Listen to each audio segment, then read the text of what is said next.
નમસ્કાર વિદ્યાર્થી મિત્રો, કેમ છો બધા? Fantastic. Okay, good morning all of you.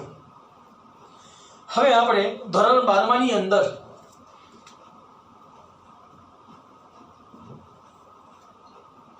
Chapter 1 ની તમામ થિયરીઓ જોઈ ગયા અને મેં તમને વાત પણ કરી હતી. હવે આપણે ઉદાહરણ જોઈશું. મિત્રો, ઉદાહરણ જોતી વખતે હું બોર્ડમાં રકમ લખી શકીશ નહીં. તમારે ભેગી ટેક્સ્ટબુક ભેગી રાખવી પડશે. ટેક્સ્ટબુકમાંથી રકમ વાંચતા વાંચતા દાખલા જોવાના છે. ઓકે, જો સેજ રકમ વાંચું છું. પહેલા ઉદાહરણ પહેલું, એક ધાતુના ગોળાને સ્પર્શ્યા વિના તમે તેને કેવી રીતે ધન વીજભારિત કરી શકો? ઉદાહરણ પહેલું શું કહે છે? એક ધાતુના ગોળાને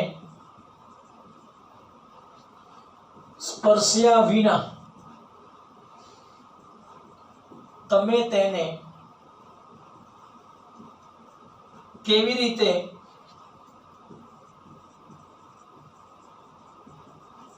ધન વીજભારિત કરી શકશો? મિત્રો,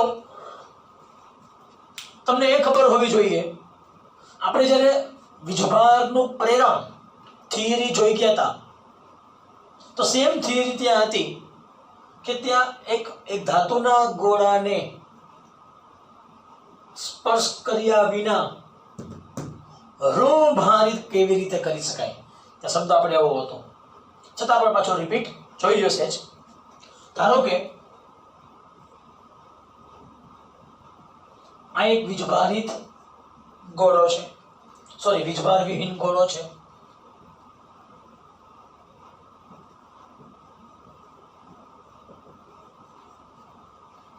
આપેલ વીજભાર વિહીન ગોળાને જ્યારે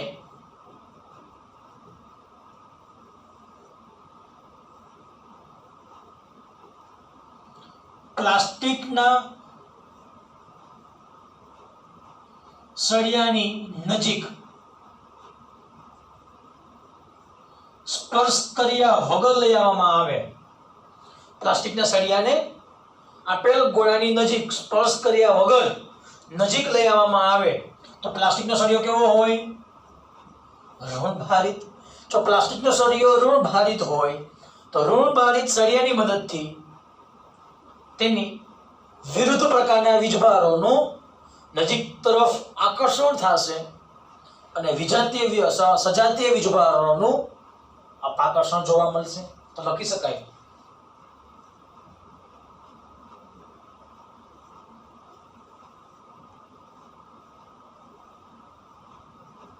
નજીકના વિસ્તારમાં શું જોવા મળશે?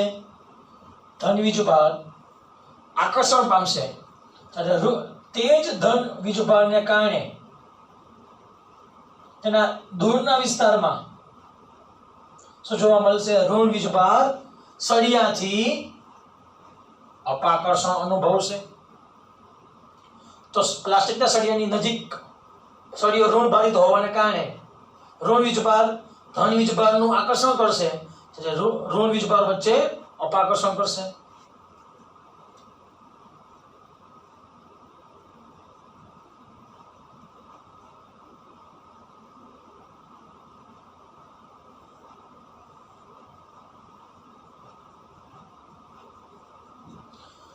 હવે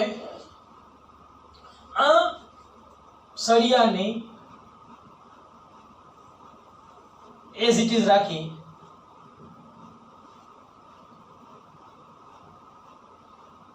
આપેલ ગોળાને અર્થિંગ કરવામાં આવે.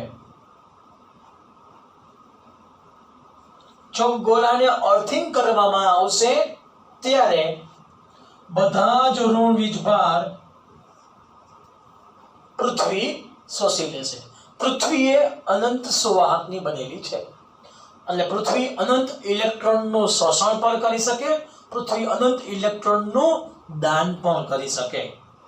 અહીંયા અનંત ઇલેક્ટ્રોનનું શોષણ થશે તો છેલ્લે હવે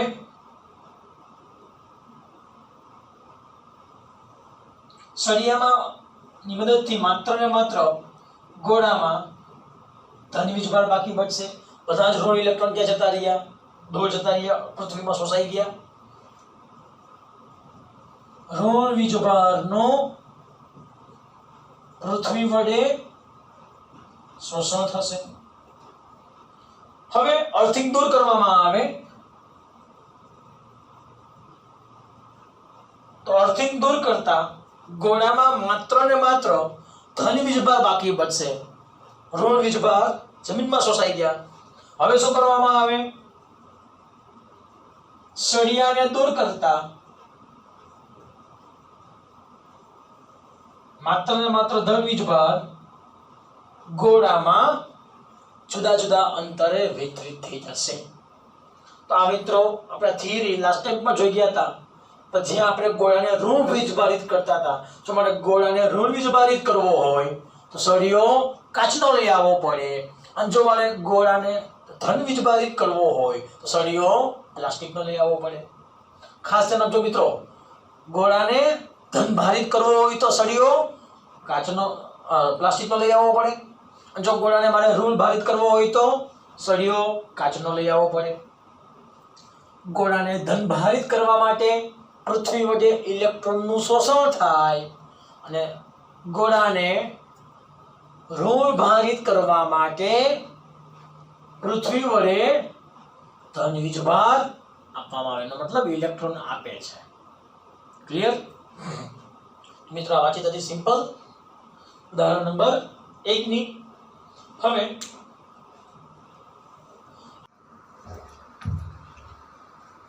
નમસ્કાર વિદ્યાર્થી મિત્રો, કેમ છો બધા? ફાઇન. આપણે લાસ્ટ ટાઈમ ઉદાહરણ નંબર 1 જોઈ ગયા હતા. હવે આજે થોડા આગળ વધીએ. ઉદાહરણ નંબર 2. મિત્રો, રકમ હું બોર્ડ ઉપર લખતો નથી, પણ તમે સામે ટેક્સ્ટબુક ભેગી રાખજો. રકમ વાંચો છો ખાલી. એક પદાર્થમાંથી બીજા પદાર્થના દર સેકન્ડે 10⁹ ઇલેક્ટ્રોન જમા થતા હોય તો બીજા પદાર્થ પર કુલ 1 કુલમ વીજભાર થવા માટે કેટલો સમય લાગશે? શું કે મિત્રો રકમમાં પહેલા કે દર સેકન્ડે એટલે કહેવાય t બરાબર 1 સેકન્ડે 10⁹ ઇલેક્ટ્રોન જતા હોય તો 1 કુલમ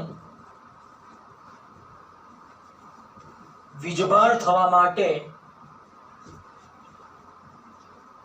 લાગતો સમય t શોધો. સાવ સિમ્પલ થિયરી છે, સાવ સિમ્પલ દાખલો છે. આપણે લાસ્ટ ટાઈમ જોઈ ગયા હતા વીજભાર. કેમ લખી શકાય? q બરાબર કોની? q બરાબર ne. તો લખી શકાય અહીંયા t બરાબર 1 સેકન્ડમાં જમા થતો વીજભાર કહેવાય q બરાબર ne. n કેટલા છે? 10⁹ e કેટલા છે?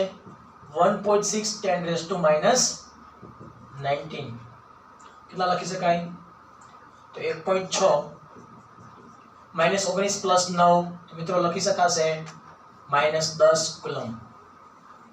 આ કેટલા સેકન્ડમાં મળ્યો? 1 સેકન્ડમાં. તો દાખલો સાવ સિમ્પલ છે. q બરાબર 1.6 10⁻⁻10 કુલમ જમા થવા લાગતો સમય t બરાબર 1 સેકન્ડ. તો રકમમાં કેટલા આપ્યા છે? 1 કુલમ. q બરાબર 1 કુલમ જમા થવા લાગતો સમય t કેટલો? લખી શકાય t બરાબર 1 કુલમ ઇન્ટુ 1 સેકન્ડ છેદમાં 1.6 10⁻⁻10. એ પર શું છે? કુલમ. Coulomb coulomb cancel. હવે કેલ્સી પાસે જોવો જી 1 divided by 1.6 is equal to 0.625. ઘાત કેટલી આવશે? -10 ઉપર આવે તો +10. જવાબ આવશે સેકન્ડમાં. તો t બરાબર લખી શકાય 0.1 બદલાવો. જો એક પોઈન્ટ જમણી તરફ જાય તો પ્લસ ઘાતમાં ઘટાડો, માઇનસ ઘાતમાં વધારો. તો એક જગ્યા બદલાવું છું તો 6.25 10⁹ સેકન્ડ. જ્યાં આપણને મિત્રો બધાને ખબર છે એક વર્ષ બરાબર 365.25 દિવસ, એક દિવસ બરાબર 24 કલાક, એક કલાક બરાબર 3600 સેકન્ડ. તો એક સેકન્ડ બરાબર લખી શકાય આખું પદ અંશમાં છે, આ બાજુ આવે તો છેદમાં જશે. કેટલા લખી શકાય? કરો જે કેલ્ક્યુલેશન. 1 ભાગ્યા 365.25 ભાગ્યા 24 ભાગ્યા 3600 લખી શકાય 0.1 2 3 4 5 6 7 70. પોઈન્ટ પછી 70, 4 ને 3 7, પછી 3168 લખી શકાય 3.168. મીંડા બદલાવો જી 1 2 3 4 5 6 7 8. જો પોઈન્ટ પછી 8 જગ્યા જમણી તરફ બદલાવીએ તો માઇનસ ઘાતમાં વધારો, તો -8. મૂકી દો કિંમત અહીંયા. તો t બરાબર 6.25 × 10⁹ 3.168 × 10⁻⁸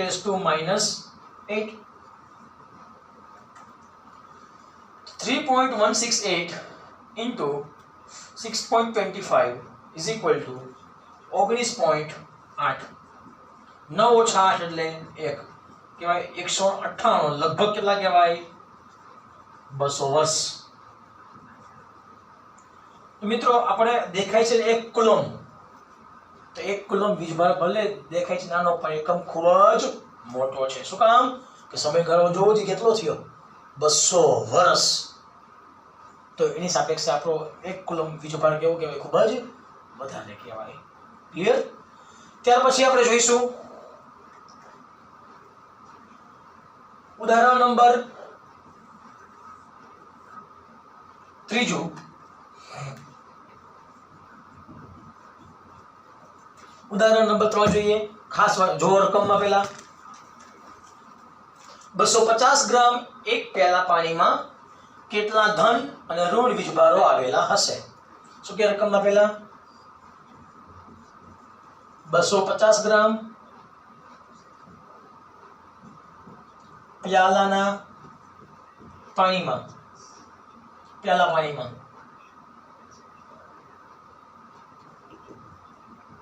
કેટલા ધન અને ઋણ વીજભારો હશે?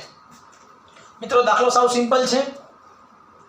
સૌપ્રથમ આપણને દ્રવ્યમાન આપ્યું છે. કેટલું દ્રવ્યમાન આપ્યું છે પાણીનું? 250 ગ્રામ.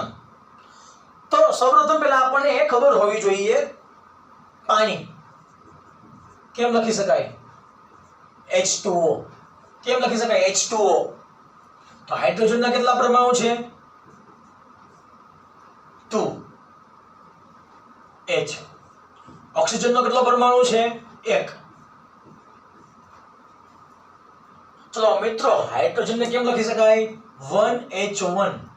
ઓક્સિજનને 8 સોલ.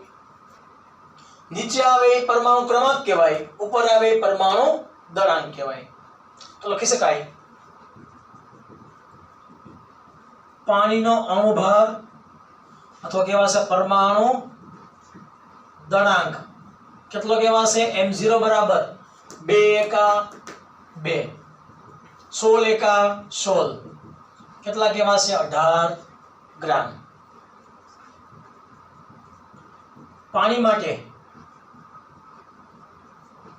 પરમાણુ ક્રમાંક શું બતાવે છે? ધન વીજભારની સંખ્યા બરાબર ઋણ વીજભારની સંખ્યા. તો લખી શકાય Z બરાબર -Z + Zd બરાબર -Zd. કેટલા લખી શકાશે? 2 એકા 2, 8 એકા 8, કુલ કેટલા કહેવાશે? 10 પ્રોટોન અથવા તો 10 ઇલેક્ટ્રોન. હવે સૌપ્રથમ આપણે શું કીધું રકમમાં? 250 ગ્રામમાં. એટલે આપણને મિત્રોને પણ ખબર હોવી જોઈએ એક અણુમાં પરમાણુ ભાર જેટલા દ્રવ્યમાં અણુની સંખ્યા કેટલી હોય? એવોગેડ્રો અંક એને જેટલી હોય. તો પરમાણુ ભાર કેટલો છે?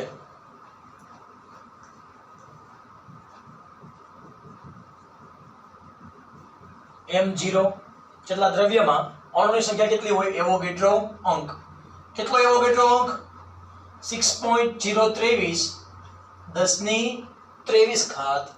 તો લખી શકાય 250 ગ્રામ દ્રવ્યમાં અણુની સંખ્યા n કેટલી?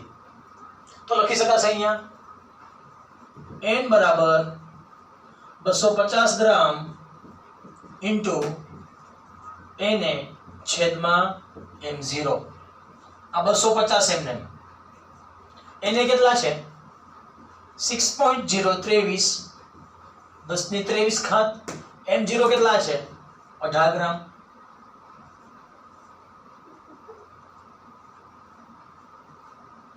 મિત્રો ગ્રામ ગ્રામ કેન્સલ કરો જી. કેલ્શિયમ પહેલા ગણતરી તો 250 into 6.023 divided by 18 is equal to 83.653 10^23. તો આપણને મિત્રો આ સંખ્યા મળી છે. મારે શું જોઈએ છે? ધન અને ઋણ વીજભાર. ધન અને ઋણ વીજભાર જોઈએ છે. તો લખી શકાય એક અણુમાં વીજભાર કેટલો કહેવાશે? એક અણુમાં વીજભાર Q બરાબર Zd. Zd કેટલા છે? 10 E. E કહેવાશે 1.6 10⁻⁻19 કુલમ. તો n બરાબર 83.653 10^23 અણુમાં વીજભાર Q કેટલો? તો લખી શકાય 83.653 ગુણ્યા 10^23 into 10 into 1.6 into 10⁻⁻19 છેદમાં અણુ 1. કરો જી કેલ્શિયમ ગણતરી એની 83.653 into 10 into 1.6 મળશે આપણને 38.44. 23 ઓછા 19 તો 23 ઓછા 19 લખી શકાશે 4. તો 1 2 3 તો 1.34 10^8 કુલમ. એટલે કહેવાય ધન અને ઋણ વીજભાર કહેવાય Q માઇનસ બરાબર Q પ્લસ. આન્સર. તો મિત્રો દાખલો સાવ સિમ્પલ હતો. બધાને દાખલા કરતી વખતે રકમ પેલા ખાસ સમજવાની. ત્યાર પછી તમે દાખલાની શરૂઆત કરશો તો દાખલો સાવ સહેલો છે. ઓકે, નેક્સ્ટ પાછા દાખલા આપણે જોઈશું. Okay, thank you very much.